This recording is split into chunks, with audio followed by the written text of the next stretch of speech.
Heddiw rydw i'n ddangos ffordd gwahanol o lluosi rhif 2 digid gyda 1 digid. Ac yna rydyn ni'n mynd i herio'n hynna'n drwy lluosi rhif 3 digid gyda 1 digid.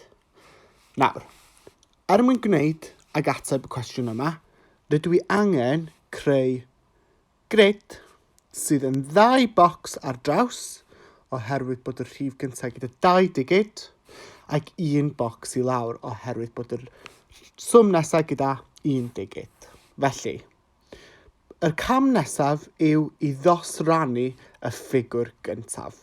Felly, 16.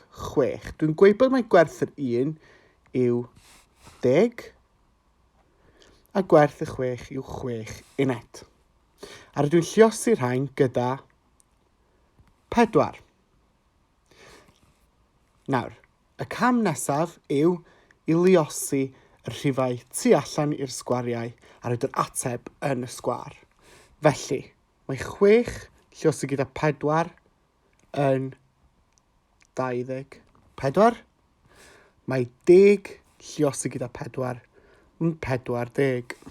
Ac yna i orffen, rydw i'n adio y rhifau yn y bocsys. Felly, 40 adio 24. Rydw i'n dechrau yn yr unedau. Mae gen i 4 uned.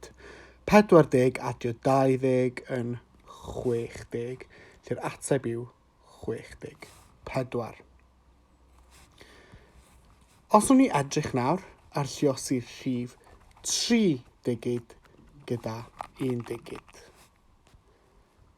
Er enghraifft, rydw i yn mynd i luosi'r rhif 134 lluosi gyda 5.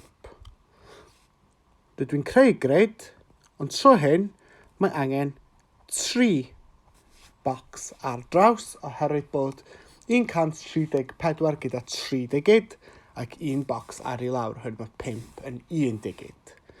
Felly, rydw i'n mynd i ddosrannu y rhif gyntaf, felly 134 lluosi gyda 5. Ac yna rydw i'n lluosi y rhifau fewn yn y bocsys. Felly, 4 lluosi gyda 5 yn 20. Mae 3 lluosi gyda 5. Wel, dwi'n gweud 30 lluosi gyda 5. Dwi'n gweud bod 3 lluosi gyda 5 yn 15. A mae gen i 0 i ychwanegu ar y diwedd. Wedyn 100 lluosi gyda 5. Cofiwch wrth lluosi gyda 100 bod ni'n defnyddio ein grid gwerth lle. Lle ysgrifennu 5 yn yr unedau. Rydw i angen mynd ar draws 2, oherwydd gwyn ni 2, 0. Yr ateb yw 500. A yna rydw i'n adio y rhifau yna i gyd at ei gilydd. Felly, 500, adio 100, 50, adio 20. Rydw i'n dechrau gyda'r unedau. 0 uned, 50 adio 20 yn 70, 500 adio 100 yn 600. Felly'r ateb yw 670. O dan assignment, rydw i wedi gosod rhai cwestiynau fel quiz i chi, felly edrychwch arnyn nhw, triwch eich gorau glas, dyfal barhau, os ydych gennych chi unrhyw gwestiynau yn y gofynnwch wrth ni. Diolch, pob lwc.